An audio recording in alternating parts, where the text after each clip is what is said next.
Wong edan. Sayang kok ngene karepmu piye? Lha piye? Lha ternyata sayang nggih, Bu nggih. Sayang nggih, sayang. Iya aku kok ora bodoke samodare ora iso medhok ya.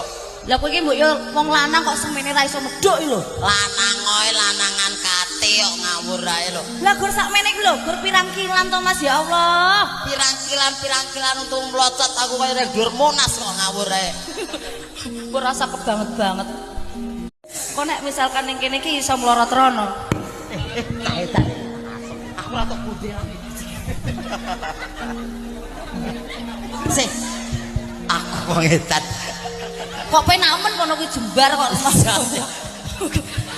Asline ra cetha tenan kowe iki. Nyapa? Gua parkir sepatiku ngono apa piye to kowe? Ora lho, nek sayange kok iso. Iya nek tanganmu iki lek ngopo ngono lho. Sapa nyapa? Tak terus lah. Kok bingung nyapa? Iki lho tanganku.